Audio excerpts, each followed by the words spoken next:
Hello everyone, welcome to today's program. I'm Tang Jingyuan. Imagine this. The hard-earned savings you've painstakingly deposited in the bank, money that's supposed to serve as your final financial fortress, suddenly turns into an invisible set of shackles precisely when you need it most. You go to the bank to withdraw cash, only to be interrogated, what are you going to use this money for? You try to make an early repayment on your mortgage, but endless paperwork and layers of scrutiny stall you. Your wealth management product matures, yet the principal and interest payments are indefinitely delayed. How did banks, the institutions long regarded as the safest place for your money, end up like this? And right after the most recent two sessions concluded, Chinese authorities hurriedly announced yet another round, 300 billion yuan in special treasury bonds to inject capital into the state-owned megabanks. Is this really just about making the banks more stable, as officially claimed? Today, we're going to peel back the calm surface layer by layer, starting from the most real and painful pain points that ordinary people are experiencing right now, to expose the darkest and deepest secrets within China's banking system. Hello again, everyone, and welcome to the program. I'm Tang Jingyuan. If you find this topic valuable, please subscribe to the channel and turn on notifications. Select all so you don't miss future episodes. Let's begin with a deeply unsettling real story. The date was March 4th, 2026. The location: a branch of China Construction Bank in Miyun District, Beijing. An ordinary woman walked into the branch with a straightforward goal: to withdraw 70,000 yuan from a term deposit that had just matured. Under normal circumstances, this should be one of the most routine, uncontroversial transactions in banking. Deposit matures, withdraw funds, done. But what unfolded next felt like a surreal nightmare. Instead of processing the withdrawal, the teller immediately began questioning her. What is the purpose of this withdrawal? What do you plan to use the money for? After she answered, the teller still refused to proceed and imposed a new requirement. She had to call the local police anti-fraud center right there on the spot to verify that she wasn't a victim of fraud or involved in money laundering. Only then would they consider releasing her funds. In her eyes, she was simply retrieving money that rightfully belonged to her. Yet the entire process felt like an interrogation. Explain the purpose, prove the legitimacy of the funds, even proactively contact the police to affirm her innocence. In the video she later recorded and posted online, she expressed her outrage. "It's my own money. The deposit has matured and I can't withdraw it. I have to prove I'm not a criminal just to get access to it." At that moment, what she felt wasn't merely inconvenience, it was her dignity being trampled. Furious, she filmed the entire encounter and shared it publicly. If this were an isolated incident, it might be dismissed as overzealous behavior by one branch. But the reality is far more widespread. This is a pattern now emerging across multiple regions nationwide. According to reports from mainland media such as Beijing Youth Daily's in-depth investigation in April 2025, along with follow-up probes by various financial outlets in the second half of 2025, thresholds for large cash withdrawals have risen sharply across the country. In many places, banks now routinely require advance day appointments for cash withdrawals of 50,000 yuan or more. Moreover, during the appointment process, customers must provide detailed intended uses, and in some cases, submit proof of funding sources. If the bank deems the purpose unclear or potentially risky, they may link to police systems for verification, or even trigger police intervention. By late 2025, around November, the coordination between banks and public security escalated further. New rules appeared in numerous locations. Withdrawals over 10,000 yuan require QR code registration. Over 20,000 yuan require manual, detailed recording. If documentation appears insufficient, banks may directly report to authorities for checks. But difficulty accessing cash is only half the story. The other half, difficulty transferring money out. Starting in the second half of 2024, users in multiple regions suddenly discovered that daily transfer limits on their bank cards had been drastically reduced without any prior notice. In Shanghai, one resident surnamed Su found his salary card's daily transfer cap slashed to just 500 yuan, an incident that briefly trended on social media in July 2024. Between 2025 and 2026, major banks, including Bank of China, China Construction Bank, and Agricultural Bank of China, successively lowered non-counter transaction limits, mobile banking, online banking, third-party payments, etc. Many customers reported daily limits dropping to 2,000 yuan or even lower. Some said they couldn't even move 1,000 yuan. For ordinary people, this directly disrupted basic living expenses. Rent payments blocked, tuition transfers impossible, even simple family transfers frozen. The only way to restore higher limits? In person at a branch, queue up, submit ID, explain fund purposes, await manual review, a process so cumbersome it borders on exhausting. Officially, all these measures are justified as anti-fraud, anti-money laundering, and protecting financial security. But when you piece these phenomena together, a very different picture emerges. Withdrawing money is getting harder. Transferring money is getting slower. The valves controlling capital flows are being tightened layer by layer. If banks truly had ample liquidity and the system were functioning normally, why would they risk alienating customers with such dense, burdensome restrictions? An explanation gaining traction among an increasing number of financial observers. These measures aren't merely about fighting fraud. They're about locking funds in place. When liquidity in the banking system begins to tighten, the most direct and effective response is to slow the outflow of money, make it harder, slower, or outright impossible to move. What results is an absurd scene.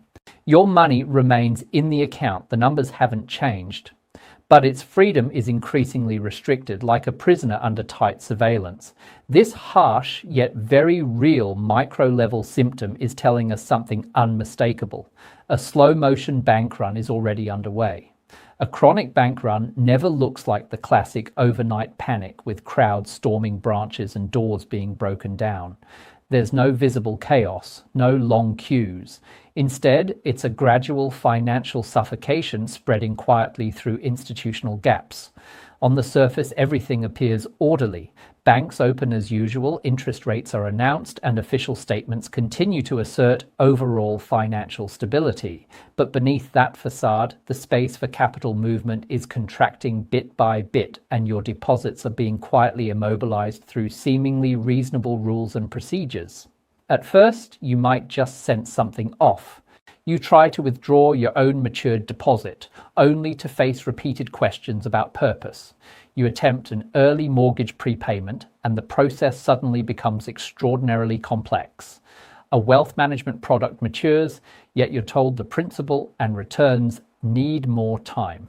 The money hasn't vanished. The balance on your statement is intact, but it has become far less cooperative. Small and medium-sized banks vanishing like an avalanche.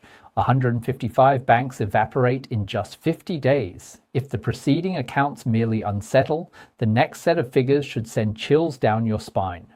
From late 2025 into early 2026, within a mere 50 days, 155 banks disappeared from China's financial map. Not through dramatic bankruptcy announcements or visible runs, instead through quieter, more eerie means. Mergers, absorptions, restructurings, license revocations, names changed, signs removed. Extend the timeline further back, and the scale becomes even more staggering. Throughout 2025, nearly 500 small and medium-sized banks were merged or dissolved, a historic high.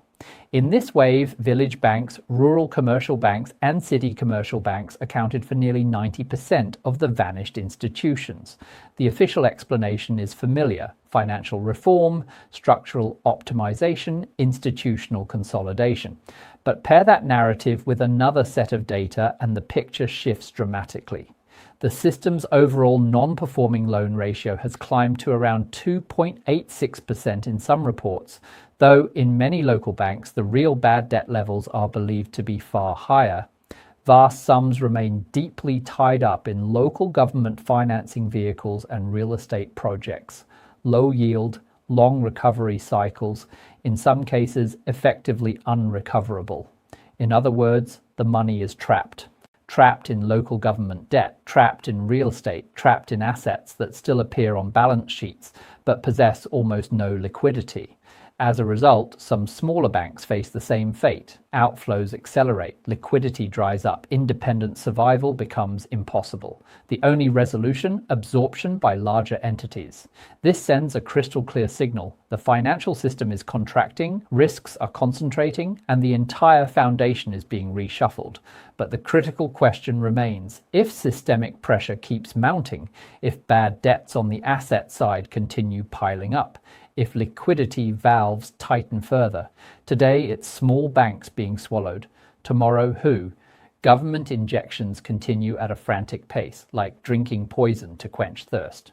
Ordinary people often struggle to gauge a financial system's true health from balance sheets and technical metrics. Capital adequacy ratios, risk-weighted assets, all look pristine on paper but feel distant from daily life. One indicator, however, rarely lies: official actions. When genuine, severe stress emerges, the first entity forced to step in and backstop is usually the government. The policy rhythm over the past 2 years reveals an unusually urgent, if not frantic, signal. In 2025, authorities issued 500 billion yuan in special treasury bonds specifically to recapitalize major state-owned banks. Then, immediately following the 2026 two sessions, another round, 300 billion yuan more in special bonds to continue blood transfusions into the banking system. Combined, that's 800 billion yuan in just 2 years. This is no routine policy tweak, it's an intensive, massive capital infusion. Even more telling, in public remarks, financial regulator Li Yunzi openly admitted these measures are still not enough. Policymakers need to mobilize insurance funds and other social capital to provide additional buffers for the entire system. Still not enough. 3 short words, but they carry enormous weight. If a banking system were truly well capitalized and risks contained, governments rarely resort to consecutive large-scale injections in such a short window, let alone publicly concede afterward that the problem persists. Thus, a sharp question arises: are these 800 billion yuan fueling prosperity, or merely filling an ever-widening black hole? Dark curtain. 1. Banking profitability collapsing, credit contraction and deflationary spiral already in motion. Dig deeper into the financial system, and the picture grows even gloomier. The issue is no longer just liquidity strain. It's the rapid erosion of the entire industry's earning power, the stalling of credit expansion engines, and the vital capital circulation in the economy grinding to a halt. For decades, Chinese banking was viewed as one of the most stable and profitable sectors. Steady net interest margins, robust loan demand, relentless asset growth. But that model rested on one key premise: perpetual economic expansion, ever-rising borrowing, and borrowers able to repay. That premise is now cracking. Enterprises can't secure loans. Households dare not spend. Funds circulate within the financial system but fail to reach the real economy. To stimulate, monetary tools have been deployed exhaustively: rate cuts, reserve requirement reductions, targeted lending, relending facilities. Yet results grow increasingly marginal. Fiscal authorities then step in. More treasury bonds are issued to push funds into the economy via government spending, while hoping banks continue expanding credit. But banks grow ever more cautious because another problem is ballooning on their balance sheets: bad debts, corporate distress, real estate cooling, local debt pressures, all make timely loan repayments harder. Reported non-performing loans rise, forcing banks to provision more reserves, directly eroding profits and capital. A classic and highly dangerous chain reaction forms.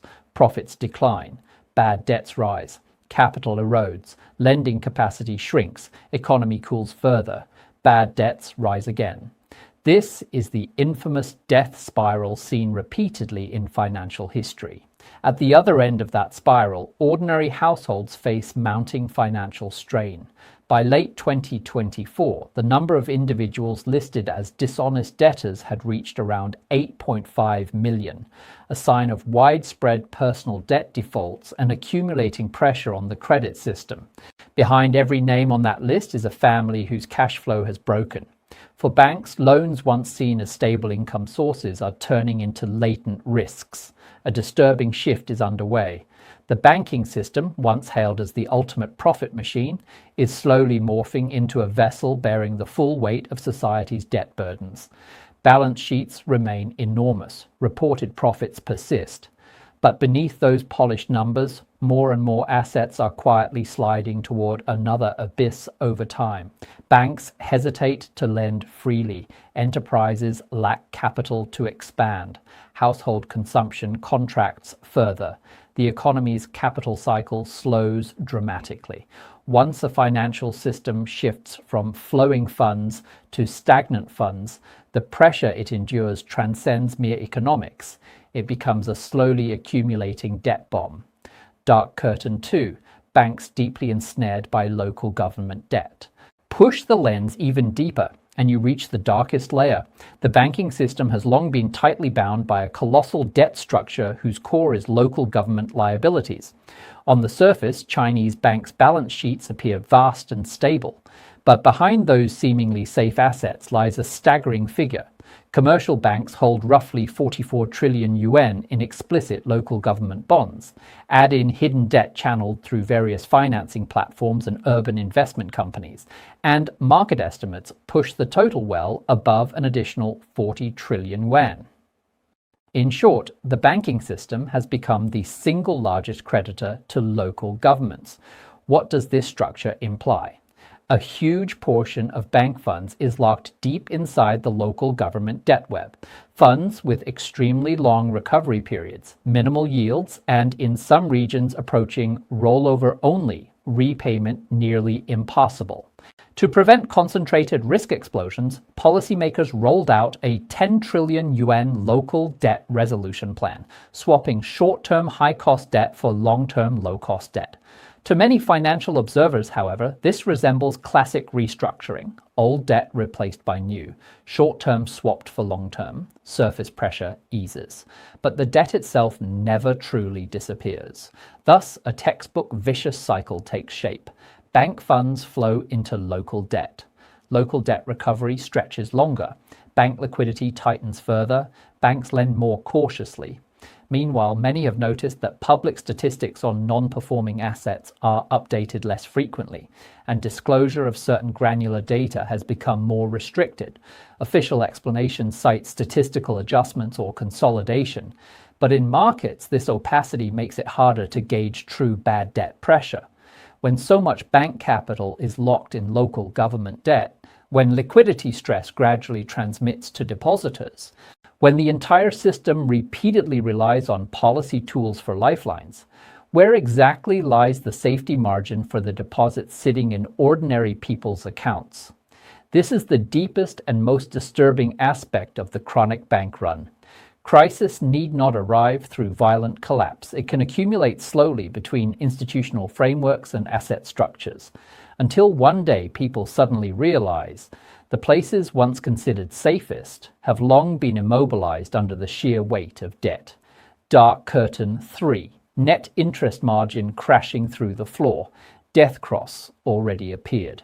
If one seeks the single most lethal, most professional, yet clearest indicator of banking system health, it is the net interest margin, NIM.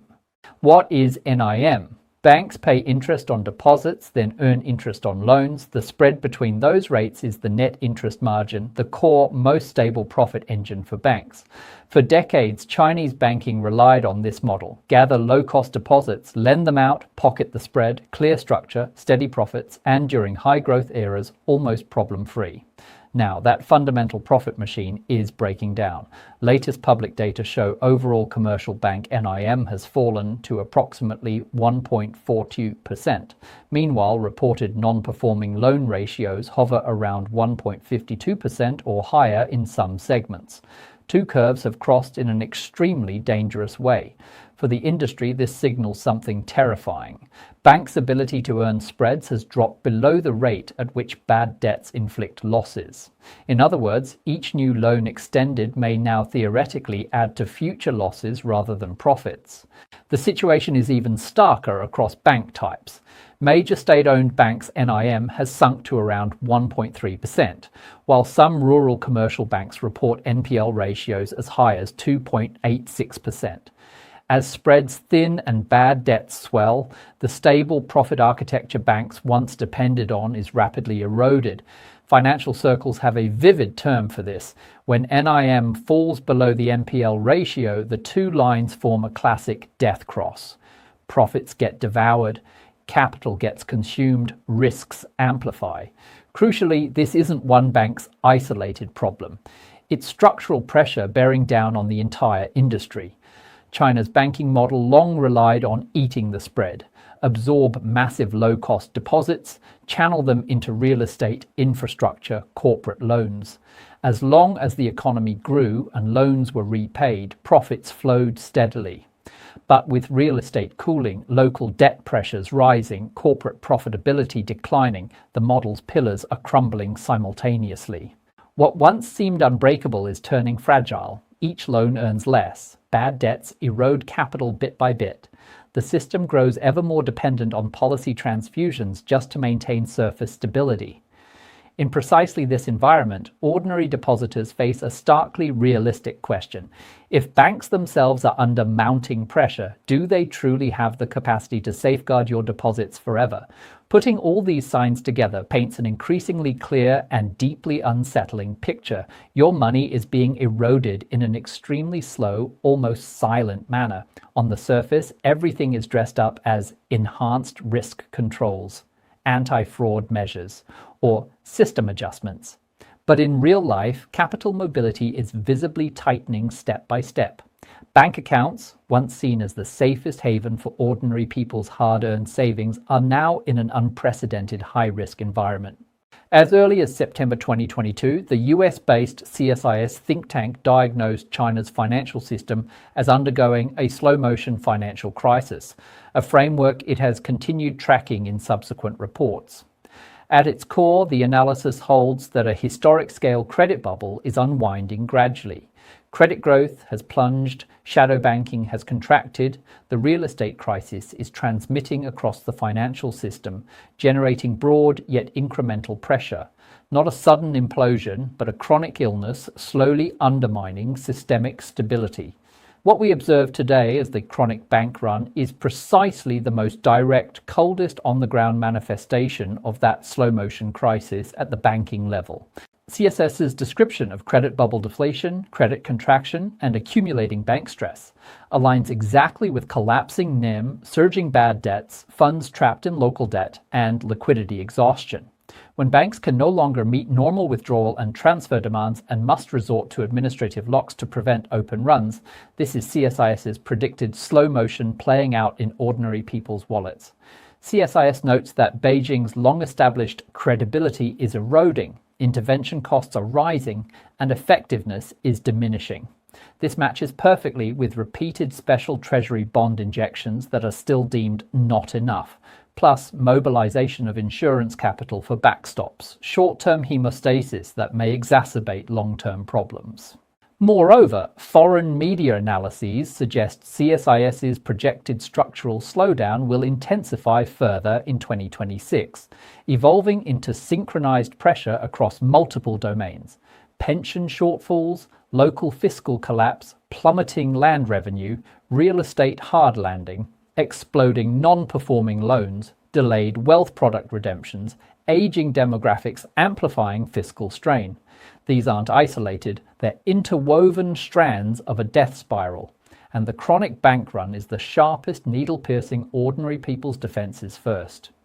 Viewers and friends, have you personally experienced withdrawal hassles, sudden transfer limit cuts, or prolonged delays in wealth product redemptions? Or have family, friends, colleagues, or neighbors encountered similar situations? As ordinary individuals, what can we do to protect our wealth? Please leave your experiences and thoughts in the comments below.